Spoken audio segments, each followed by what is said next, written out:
Welcome to Corkhunt Today for October 8th, 2019. This is the show where I break down some of the biggest stories happening in the world of cork cutting right now and give you my opinion on them.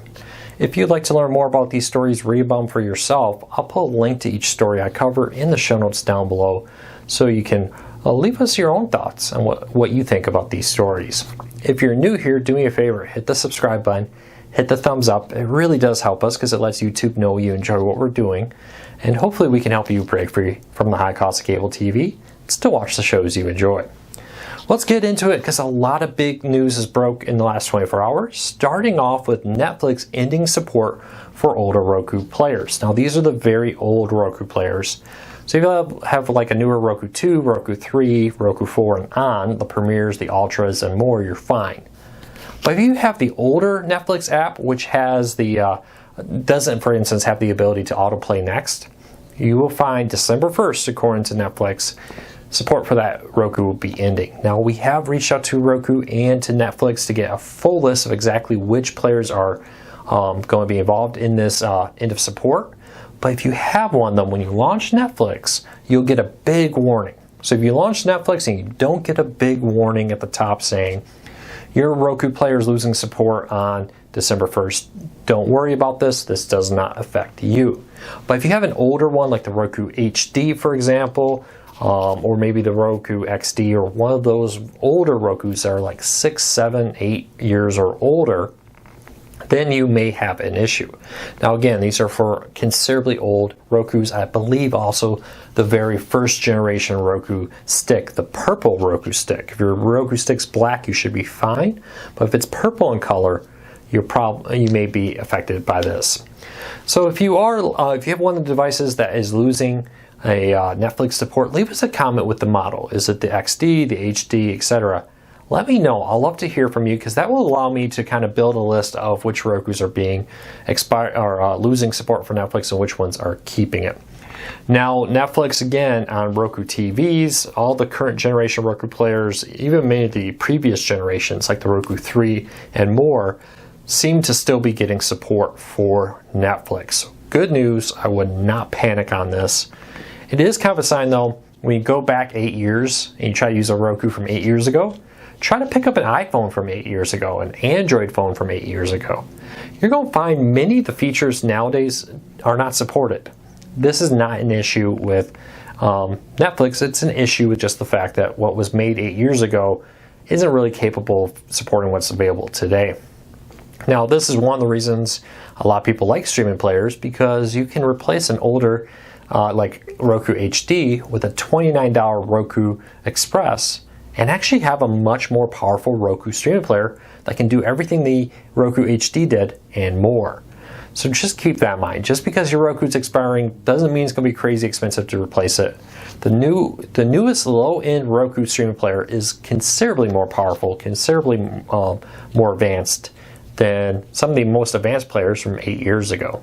So keep that in mind. And if you want to learn more about this, again, December 1st is the cutoff date according to the message that Netflix has posted. Link in the show notes down below. All right, we learned earlier this year that YouTube TV would be adding PBS and PBS Kids. Now, I've talked with several PBS stations recently, including the Philadelphia and the Boston PBS station. And according to them, November 4th will be the date PBS stations will start to show up on YouTube TV. Probably about that date they're saying they hope to have PBS Kids also live. But PBS, like probably a lot of the other locals that were added to different services, will be rolling out. Now it sounds like most major PBS stations on November 4th will appear on YouTube TV, and along with the PBS Kids. Now, smaller stations and others may not show up until November or much later into December. YouTube is still saying they hope to have all PBS stations or have them live on YouTube by the end of 2019. But that's subject to change. Even November 4th is subject to change. The people we talked with at PBS were very clear that YouTube will have the final say on when these stations go live and when they don't. And there's a lot of other issues here. We've learned that there will be several different versions. Larger PBS stations are going to set up a direct feed so you get local programming along with national PBS stations. Other PBS stations are opting to just have a national feed appear on YouTube. So this means that you won't necessarily get some of the local PBS content that's created, but all the main PBS programming from PBS National will appear there. It's important to remember that PBS is a little bit different than working with CBS or NBC, etc., because they're all independently owned and operated, and they don't have quite the same control that NBC, Fox, etc. has over their local affiliates, even the ones they don't own. So there'll be a lot that goes into this, and there'll be a lot of trouble that will, or a lot of difficult steps to create these connections, set up these contracts, and make sure everything's working correctly. That could cause this to change. But multiple PBS stations, again, have told us November 4th is the date. So let me know, would a national feed be okay for you? Would that upset you if you don't get necessarily your local programming? Do you even watch the local programming that airs on your PBS affiliate there? Leave me a comment, let me know. And again, I want to make this very clear, subject to change. All right, yesterday, one of the most requested features for Hulu finally came out, and that's downloadable offline viewing if you have the ad-free plan. So Hulu has finally updated their iOS app, Android coming very soon, to enable iOS downloading for iPads and iPhones for offline viewing. Now there are a bunch of limitations. Once you start watching it, it kind of starts a clock and auto deletes. I think it's 30 days after you download it, it gets deleted. So you may not want to, think I'm going to download all this content and have it forever. But for a plane trip, maybe going out to the cabin for a weekend, you want some stuff in case it rains.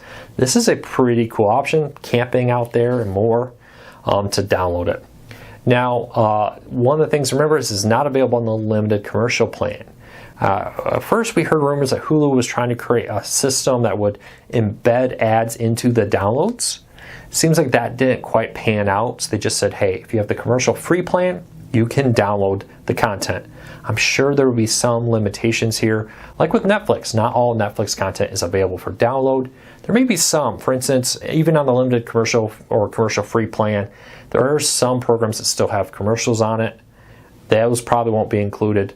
Also, the content, if you have Hulu with live TV, the on-demand content that comes from the live TV channels probably will not be included in this download. This is going to be for the stuff in the on-demand category. If you only got the on-demand version, the commercial-free version of Hulu would be included. The stuff from the live TV side probably is not going to be included with this. And again, you need the live TV plus the commercial-free version, which is slightly more expensive.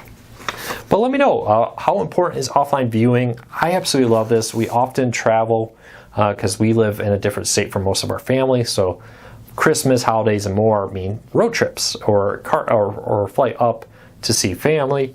Having the ability to download content to watch in the car or on the plane, it's a really nice selling feature there.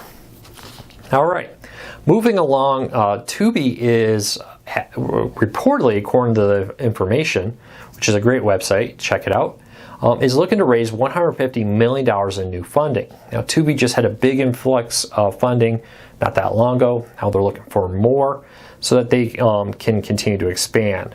And I believe it was $35 million last year and received $25 million additional this year from Silicon Valley Bank, according to a Fox Business report. So Tubi's definitely been investing a lot, trying to stand out. The competition for free ad-supported streaming services is a lot more difficult than it used to be.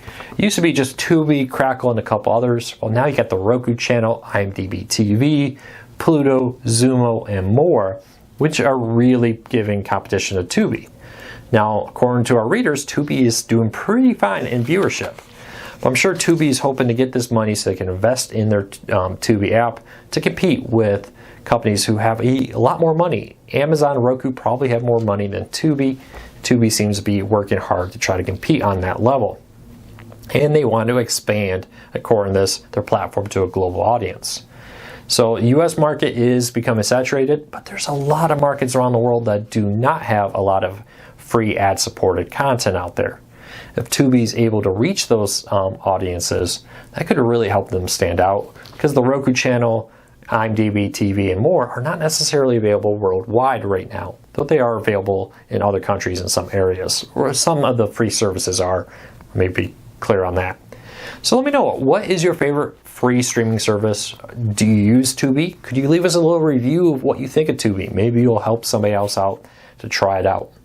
Now, my thoughts on these things like the Zumo, Pluto TV, Tubi, the Roku channel, and more, so why not try them out? They're 100% free. There's a lot of really good content there. Some of it, content you can't get on things like Netflix, Hulu, or Amazon. So check it out. All right, next story up.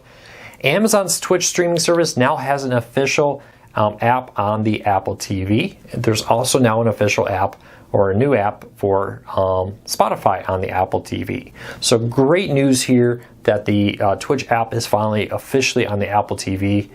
Now, there's been some hope that it will come back to Roku.